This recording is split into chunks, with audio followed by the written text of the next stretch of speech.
우리는 계속해서 하나님 앞에 어떻게 하면 신령과 진정으로 예배를 드릴 것인가, 아버지의 집으로 시리즈를 함께 살펴보고 있습니다.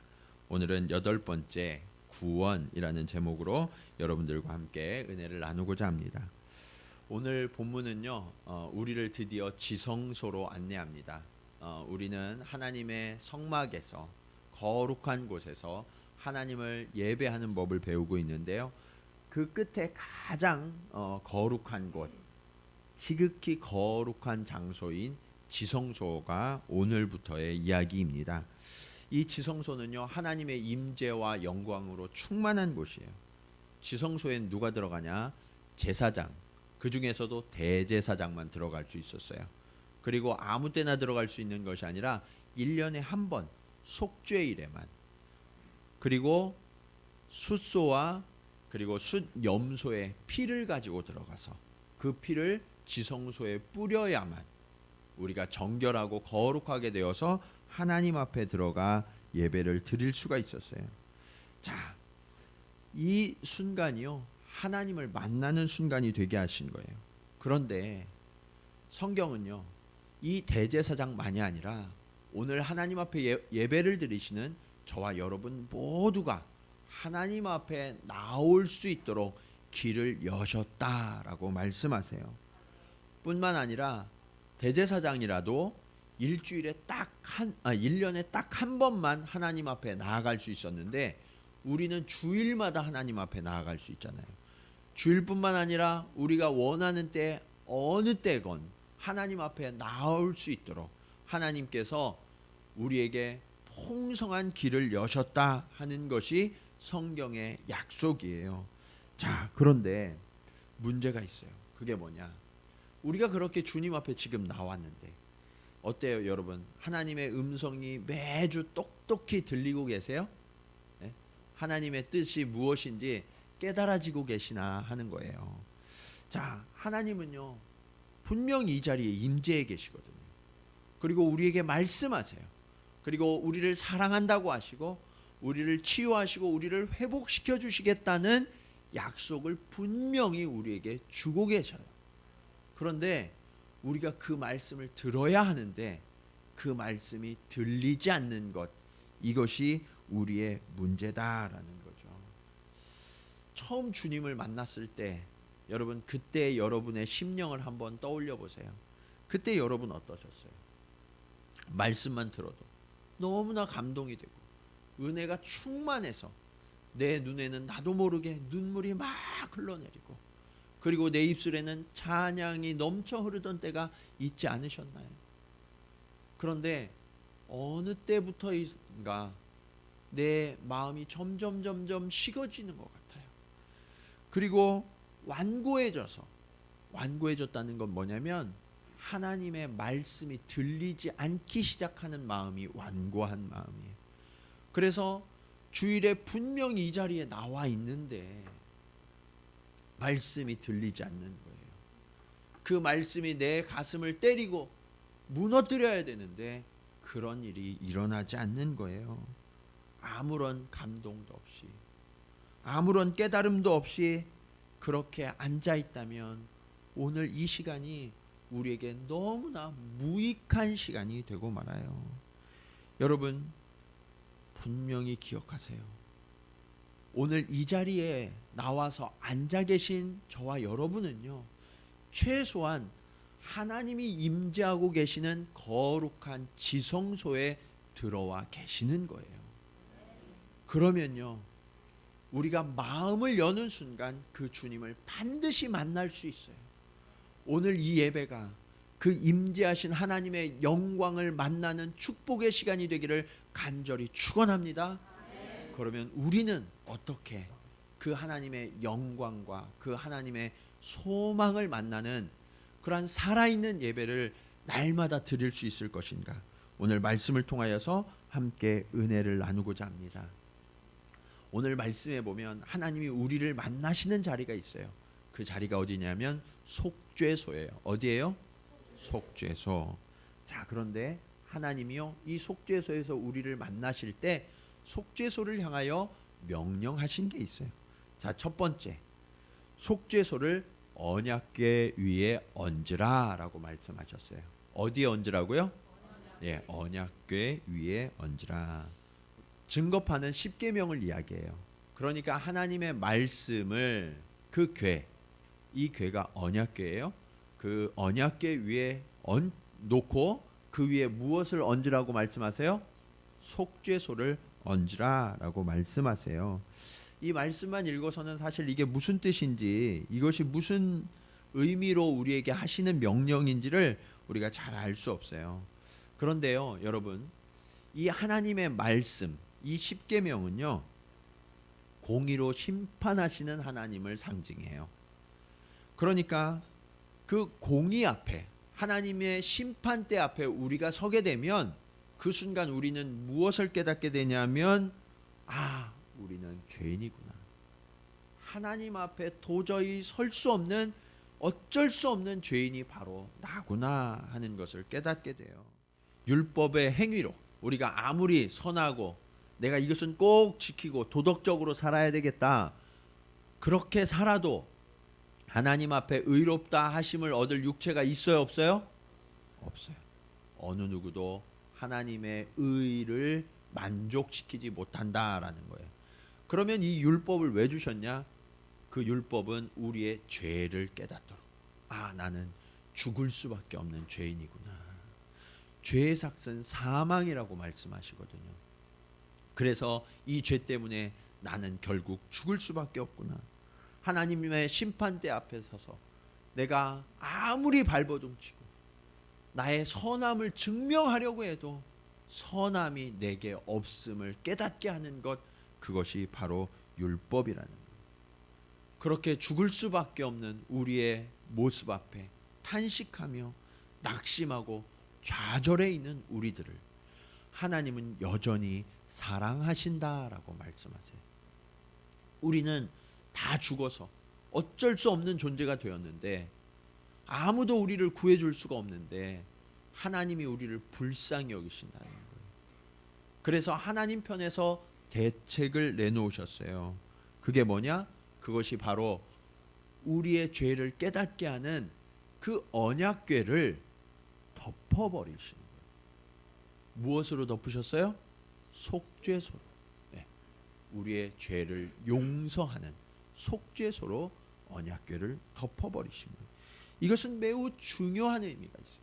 하나님은 거룩하시고 정결하시기 때문에 죄와 부정한 우리들은 그 하나님 앞에 설 수가 없어요. 그런데 하나님께서 속죄소로 죄인들과 하나님 사이에 연결되는 다리를 놓으신 거예요. 여러분, 우리는 예수님을 믿잖아요. 그러니까 주님 앞에 나오면 우리는 다 깨끗하게 되는 줄 알아요. 그런데 오늘 성경은 뭐라고 말씀하시냐면, 그럼에도 불구하고 하나님을 믿는 자손들도 여전히 죄를 짓고 여전히 부정한 것들이 있다 없다? 있다. 그래서 여러분, 교회 와도 시험 들어요, 안 들어요? 들죠. 교회 와도 시험 드는 이유가 그거예요. 여전히 우리는 죄 가운데 있기 때문에, 육체를 입고 있는 동안에는. 그런데 그런 죄인 된 우리가 하나님 앞에 나아갈 수 없으니까 하나님께서 어떻게 하셨냐? 숫송아지와 염소의 피를 뿌려서 우리의 죄를 씻어주셨다라고 말씀하세요. 그래서 우리는 정결케 된 거예요. 우리는 죽어야 하는데 우리 대신 이 숫송아지와 염소가 죽은 거예요. 그래서 하나님이 그 희생을 대가로 우리를 용서해 주셔서 하나님이 우리와 만나 주시는 날, 그날이 속죄일이고, 또 하나님은 그 속죄일에 속죄소에서 우리를 만나 주신다라고 말씀하시는 거예요. 그래서 이 속죄소를 언약궤로 덮으신 의미는 매우 중요한 거예요. 여러분, 언약궤에 무엇이 담겨 있다고 말씀드렸어요? 십계명, 율법이 담겨 있단 말이에요. 이 율법이 우리를 고발해요. 이 자리에 계신 김 집사님, 이 집사님, 최 집사님, 박 집사님, 하나님 앞에 완전해야 되는데 완전하지 못하다는 거예요. 죄를 지었다는 거예요. 허물이 많다는 거예요. 그런 고발을 율법이 우리를 향하여서 할 때 하나님이 뭐라고 하시냐? 이 피로 그들의 죄를 덮었다. 그런데요, 이 속죄소는요, 우리의 중보가 되시는 예수 그리스도의 그림자요, 상징이라고 말씀하세요. 여러분, 여기에 보면 화목제물이 나오죠. 예. 이 화목제물에 해당되는 헬라어가요, 힐라스테리온이라는 거예요. 근데 이 힐라스테리온을 문자 그대로 번역하면 무슨 뜻이냐면 속죄소예요. 그러니까 예수님이 우리를 위하여 화목제물이 되셔서 죽으셨는데 그 예수님이야말로 속죄소가 되셨다라고 말씀하시는 거예요. 그러니까 이 구약 때 성막을 통하여서 그리고 속죄소를 통하여서 우리를 용서하신 그 하나님께서 신약에 와서는 예수 그리스도를 통하여서 우리를 속죄해 주신다라고 약속하시는 거예요. 그런데요, 이 속죄소가요, 구약 시대에는 1년에 한 번씩 속죄일마다 대제사장이 그 피를 가지고 들어와서 뿌려서 속죄를 행해야 됐어요. 한계가 있죠. 영원하지가 않아요. 매년 반복해야 되는 일이었어요. 그런데 오늘 이 본문은요, 예수 그리스도가 우리의 속죄소가 되셨다, 화목제물이 되셨다라고 말씀하시는데, 이 한계를 완전히 극복할 수 있는 속죄소요, 화목제물이 되셨다라고 말씀하세요. 여러분, 이제 더 이상 염소와 송아지의 피가 필요해요? 필요 없어요? 필요 없어요. 예수 그리스도께서 단번에, 그것도 영원한 속죄를 완전히 이루어 주셨다라고 약속하세요. 그래서요, 당시에 대제사장이 이 속죄 제물의 피를 가지고 들어가야만 지성소에 들어갈 수 있었는데, 오늘의 지성소는 이 예배의 자리예요. 저와 여러분은 누구나, 그리고 매일매일 하나님 앞에 나올 수 있는 자격을 갖게 된 거죠. 그러므로 여러분, 이 예배는 축복이요 선물임을 믿으시기 바랍니다. 이스라엘 백성들은요, 하나님 앞에 너무나 나오고 싶었어요. 그 하나님을 만나고 그 하나님의 음성 듣기를 원했어요. 그런데 감히 하나님 앞에 나아갈 수 없었던 거예요. 그런데 예수 그리스도께서 십자가에서 죽으시던 그날, 예수님이 다 이루었다 하실 때 성소 휘장이 하늘로부터 땅 아래까지 쭉 찢어져 둘로 나뉘었고, 이제는 누구나 대제사장이 아니어도 예수 그리스도의 보혈에 의지하여 하나님 앞에 나올 수 있게 하셨던 거죠. 여러분, 주님 앞에 나올 때 혹시 내가 염려가 돼서, 죄책감 때문에, 나의 부족함과 허물 때문에 하나님 앞에 나오지 못하고 주저주저 하시는 분 계세요?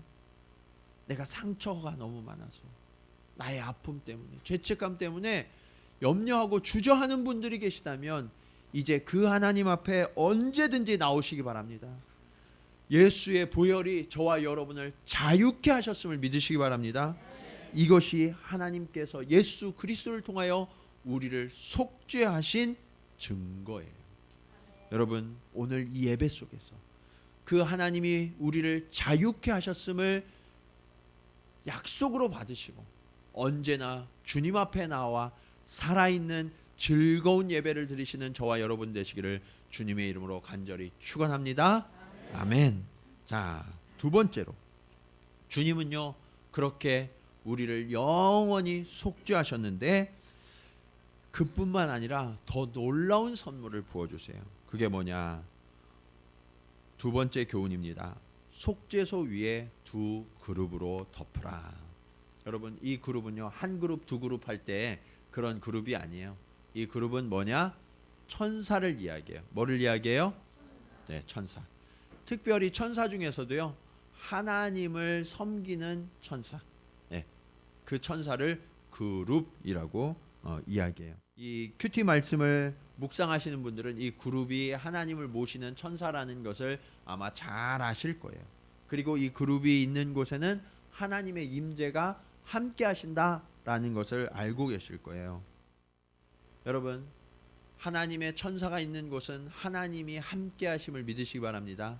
예, 하나님은 그렇게 영광의 보좌에 앉으셔서 우리와 함께 하세요. 그런데 하나님께서 우리와 함께 하신다는 것을 보여주고 싶은데 하나님은 보여요, 안 보여요?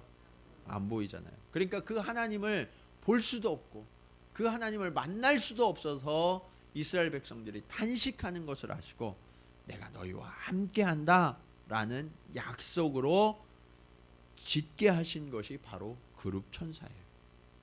그곳에 내가 너희와 반드시 함께 하리라. 그것을 약속하신 것이 이 천사라고요. 이 속죄의 피를 뿌려서 죄사함을 받은 이 대제사장은 그래서 그 하나님의 영광 앞에 나아갈 수 있었고요. 그곳에서 하나님의 말씀을 들을 수 있었던 거예요. 그런데 우리가 함께 읽은 이 말씀에 보면 이 날개가, 그룹 날개가 오늘 쳐서 만들려고 하신 그 날개는요, 날아다니는 날개가 아니었어요. 어떤 날개였느냐? 덮으라고. 어떻게 하라고요? 덮으라고.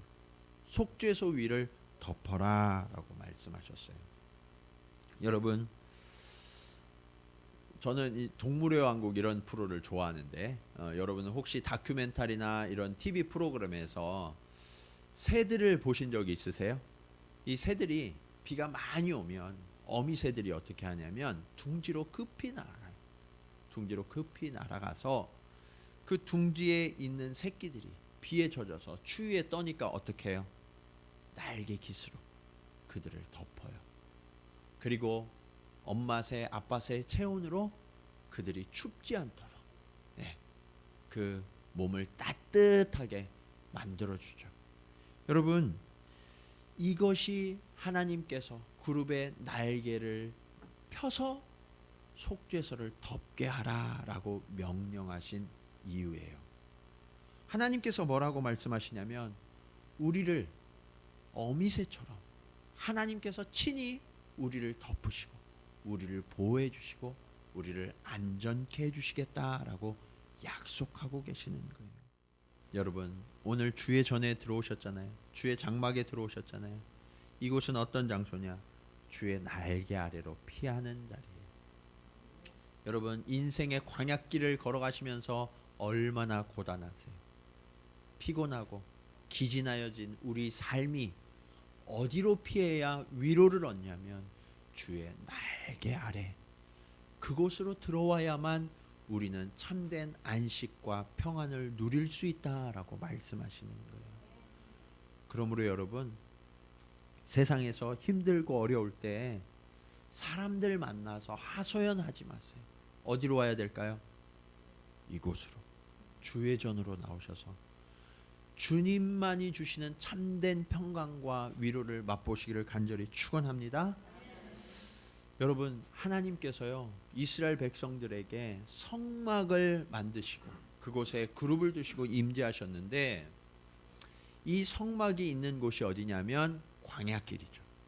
광야길. 그런데 이 광야길을요 이스라엘 백성들이 가본 적이 있을까요, 없을까요? 네? 없어요. 이스라엘 백성들은요 애굽에서 한 번도 벗어난 적이 없어요. 노예로 430년 동안 종살이하면서 한 번도 이 길을 지나가 본 적이 없다는 거예요. 그런데 여러분, 한번 생각해 보세요. 여러분들이 어떤 길을 가는데 한 번도 가보지 않은 길을 가는 것과 늘 다니는 익숙한 길을 걸어가시면 똑같은 거리를 간다 해도 어떤 길이 더 힘들고 어떤 길이 더 어려우세요? 네, 처음 가는 길, 한 번도 가보지 않은 길이 힘들고 어렵죠. 지금 이스라엘 백성이요 한 번도 가보지 않은 그 길을 가는 거예요. 어디로 가는지도 몰라요. 어떻게 가는지도 몰라요. 게다가 그 길은 탄탄대로가 아니라 광야의 험한 길이었어요. 그 광야의 험한 길을 가는 동안 그들의 인생이 고단하고 기진하여 쓰러질까, 주님께서는 어미새가 그 새끼들을 품듯 우리를 품으시고 우리를 인도하시며 우리를 끝까지 보호하시겠다라고 약속하고 계시는 상징이 이 그룹의 날개가 속죄소를 덮게 하신 거예요. 그런데요, 여러분, 하나님께서 더 멋진 약속을 우리에게 해주세요. 여러분, 새들의 왕이 뭐예요? 독수리죠. 가장 강력한 날개, 가장 큰 날개를 가진 날짐승이 독수리예요. 그런데요, 하나님은 이 독수리보다 더 강력하셔서 우리를 날개 아래 보호하실 뿐만 아니라 우리가 지쳐 쓰러져 있으면 그 날개로 우리를 업어서 하나님이 약속하신 땅으로 반드시 인도하여 들이시겠다라고 약속하고 계시는 거예요. 여러분, 이 하나님의 약속이 너무나 귀하지 않으세요? 우리가 오늘 하나님 앞에 나와서 예배드리는 순간이요, 단순한 예배가 아니라는 거예요. 그 하나님의 보호하심과 인도하심의 약속을 받는 시간, 그 시간이 바로 오늘 이 예배의 시간이 되는 거예요. 그런데 하나님은요, 여기에서 더 나아가서 우리를 위한 더 적극적인 약속을 해주고 계세요. 예수 그리스도께서는요, 선한 목자가 되신 거예요. 도둑이 오는 것은 훔치고 때리고 빼앗기 위하여서 왔는데 주님은 선한 목자라는 거예요. 사꾼 목자가 아니라는 거예요. 사꾼 목자는 양이 오고 이리가 오면 도망을 쳐버리고 말아요. 그러나 선한 목자는 양을 지키기 위하여 그 생명을 기꺼이 내어준다라고 말씀하세요. 그리고 그 예수님께서 저와 여러분을 구원하시기 위하여 자기의 생명을 아낌없이 내어주셨다라고 말씀하세요. 여러분, 또 이렇게 말씀하시면 주님이 돌아가셨는데 그럼 어떻게 해요? 그렇게 생각하시는 분들이 계세요. 근데 그 죽으신 주님이 어떻게 하셨어요? 다시 부활하셨어요. 사흘 만에 사망 권세를 이기고 부활하셔서 저와 여러분을 날마다 승리케 하시는 줄로 믿으시기 바랍니다. 우리의 선한 목자 되신 그 주님, 그 주님은요, 사망마저도 우리를 지배하지 못하도록 자신의 생명을 내어주셔서 승리하셨고 아버지의 나라에 들어가기까지 저와 여러분을 끝까지 지키시고 인도하시는 좋으신 주님이시다라고 약속하고 계세요. 그러면 여러분, 이제 누구를 의지해야 할까요? 여러분, 무엇을 의지하며 사시겠습니까? 많은 사람들이 세상의 성공과 물질과 권력과 명예에 의지해서 살아가려고 그래요. 그러나 성경은 그런 것이 모두 헛되다라고 말씀하세요. 오직 예수 그리스도를 붙드는 자만이 참된 안식을 누리고 보호를 받으며 하나님께서 독수리 날개로 업어서 하나님 나라에 들어갈 때까지 우리를 지키시고 인도하심을 믿으시기 바랍니다. 이제 여러분이 세상을 의지하던 모든 손을 놓고 그 선한 목자 되신 주님을 붙들고 주님이 이끄시는 푸른 초장으로 날마다 걸어가는 저와 여러분 되기를 간절히 축원합니다. 자, 주님께서요, 우리의 선한 목자가 되어주시겠다라고 말씀하세요. 그리고 그 주님이 속죄소가 되신다라고 말씀하시죠. 그런데 그 속죄소에서 하나님이 우리에게 하시는 일이 또 한 가지가 있어요. 그게 뭐냐? 그것이 오늘 말씀의 마지막 교훈이에요. 이렇게 말씀하세요. 그 사이에서 모든 일을 내게 이르리라. 여러분, 가까운 연인들, 우리 여기 청년들이 많이 계신데, 연애하는 연인들이 만나거나 그리고 친한 친구들이 만나면 뭐 해요? 뭐 해요? 뭐 여러 가지 일들을 하겠죠. 즐거운 일들이 많을 거예요. 여러 가지 활동도 하고. 그런데 그 만남의 중심을 이루는 게 뭐냐면 대화예요. 대화. 제가 요즘 보니까 이 젊은 연애하는 이 청년들 보면 답답할 때가 있어요. 대화를 해야 되는데 대화도 카톡으로 하더라고. 이렇게 서로 쳐다보지도 않고. 그러면 안 돼요. 서로의 눈을 보고 대화를 해야 되는 거예요. 여러분, 서로 대화하는 동안 우리는 무엇을 하냐면 마음을 나누게 돼요. 무엇을 나눠요? 마음을 나눠요. 그리고 삶을 나누게 돼요. 진정한 연합이 대화를 통해서 이루어지는 거예요. 말하지 않으면 알 수 있어요, 없어요? 네, 말하지 않으면 몰라요. 그런데 예전에 우리의 아버지 세대, 할아버지 세대는 표현하는 것을 참 어려워하셨던 것 같아요. 특히 아버지들이. 그래서 아버지에게 아버지, 어머니 사랑하세요? 한번 사랑한다고 말씀해 보세요. 그러면 뭐라고 말씀하셨는지 아세요? 그걸 꼭 말로 해야 알아? 어떻게 하셨어요? 네, 많이 들어보셨군요. 그런 걸 꼭 말로 해야 알아? 이렇게 말씀하셨단 말이에요. 표현하는데 참 서투셨어요. 근데 여러분, 그거는 참 쓸데없는 자존심이에요. 그리고 잘못된 태도예요. 말하지 않으면 몰라요. 네. 말하지 않으니까 사람들이요 서로 이해한다고 생각하면서 살아오는데 시간이 지나서 뚜껑을 딱 열어보면 어떻게 되냐면 이해는 온데간데 없고요. 오해만 겹겹이 쌓여 있더라고요. 네. 그러니까 여러분 지금부터라도 말씀하세요. 네. 부부끼리 말씀하시고 친구 간에 말씀하시고 자녀와 부모 간에 말씀하시고 늘 말씀하셔야 이해가 되고 서로를 알 수 있게 되는 거예요. 그런데 하나님도 그러셨어요. 하나님도 우리를 부르셔서 내가 너와 대화하기를 원한다라고 말씀하세요. 오늘 하나님도요 백성들을 대표하는 대제사장을 지성소로 부르셔서 만나시고서 뭐 하는가 뭘 하셨는가 하는 것을 보니까 대화하셨다라고 말씀하시죠. 모든 일을 낱낱이 숨김없이 다 일러주시겠다라고 말씀하시죠. 여러분 하나님은요 가장 높고 존귀하신 분이시잖아요. 그분이 친히 내려오셔서 우리와 대화하기를 원하신다는 거예요. 그런데 우리는 너무 말을 안 하면서 살지 않나요? 네? 그러다 보니까 그게 습관이 돼서 정작 하나님 앞에 가서도 말을 잘 안 해요. 네. 뭐라고 이야기하냐면 뭐 하나님이 꼭 말로 해야 하시나요? 하나님은 전능하신데 제가 말하지 않아도 하나님 다 아시잖아요. 들어줄 줄로 믿습니다. 그리고서 그건 또 믿음이라고. 네. 그런데요 여러분 그 태도는 잘못된 거예요.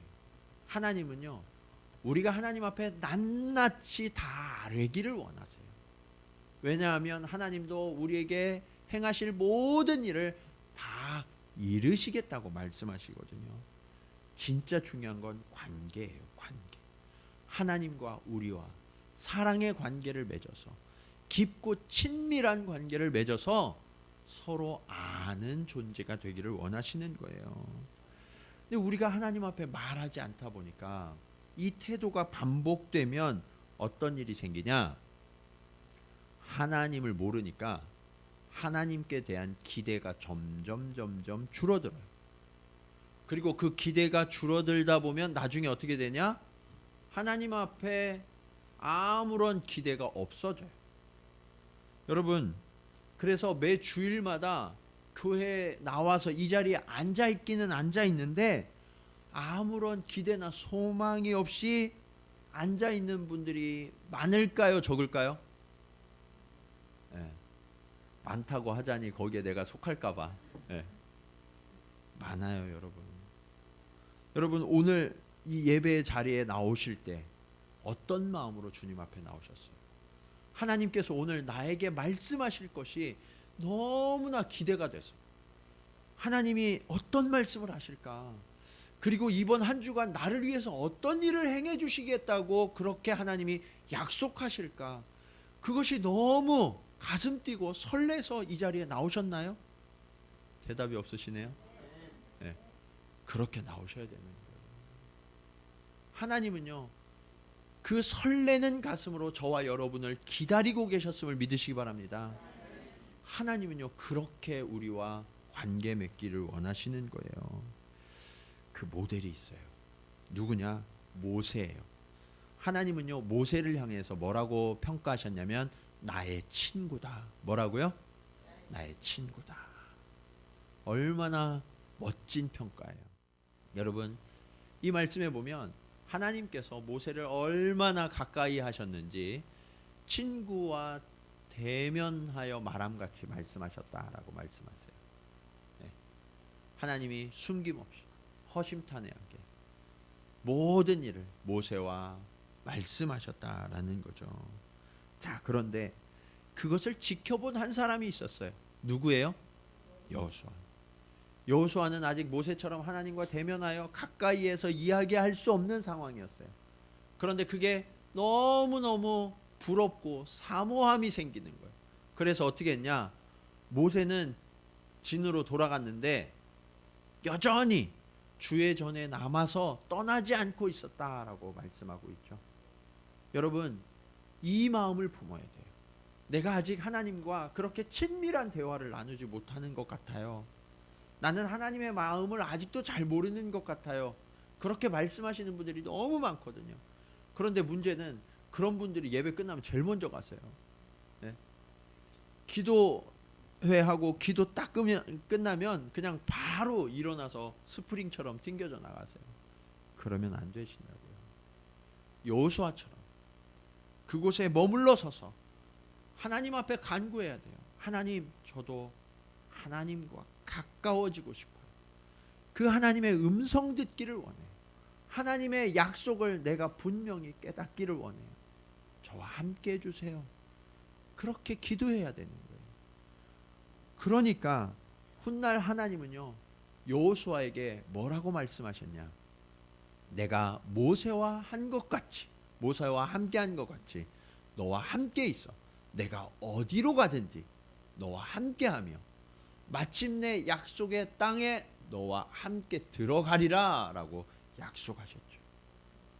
여러분, 여호수아는요, 좋은 모델이 있었어요. 모세라는 아주 좋은 모델. 그래서 그 모델을 보고 부러워하면서 따라했더니 본인도 그 축복을 함께 누렸죠. 아니, 모세보다 더 큰 축복을 누렸어요. 모세는 약속의 땅에 들어갔어요? 못 들어갔어요? 못 들어갔어요. 하나님께서요, 여호와를 사모하는 자, 여호와를 알고 여호와의 뜻을 행하는 자, 그와 함께 하셔서 하나님의 뜻을 이루어 주셨다라는 것을 여호수아가 삶으로 증명해낸 거예요. 여러분, 오늘 저와 여러분에게도 하나님은 동일하게 초청하고 계세요. 우리는 지성소, 하나님을 예배하는 자리 한가운데 지금 와 있는 거예요. 그 주님이 저와 여러분을 이렇게 말씀하세요. 광야의 인생길을 걸어가느라 얼마나 고되고 힘이 들었어. 이제는 좀 쉬렴. 나의 날개 그늘 아래 와서 비를 피하고 바람을 피하고 좀 안식하렴. 내가 힘이 없어도 괜찮아. 힘을 좀 빼도 괜찮아. 이제는 내가 너를 업어서 나의 강한 날개로 그 약속의 땅으로 너를 인도하여 드릴 거야. 여러분, 오늘 이 약속이 저와 여러분을 향한 하나님의 선물임을 믿으시기 바랍니다. 하나님은요, 하나님 자신을 우리에게 내어주기를 원하세요. 이 선물을 꼭 받으셔야 돼요. 하나님은요, 오늘 이 속죄소를 통해서 저와 여러분을 향한 하나님의 뜻, 하나님의 약속, 그 이야기를 들려주고 싶어 하세요. 오늘 여러분에게 주신 하나님의 메시지는 무엇이었습니까? 그 약속의 말씀은 어떤 것이었습니까? 그 약속의 말씀을 꼭 붙들고 이제 세상에 다른 것을 의지하는 것이 아니라 오직 예수 그리스도만 의지하면서 우리의 선한 목자 되신 그 주님을 붙들고 주님의 나라에 들어갈 때까지 참된 평강과 은혜의 길로만 걸어가는 저와 여러분 되시기를 주님의 이름으로 간절히 축원합니다. 아멘. 기도하시겠습니다.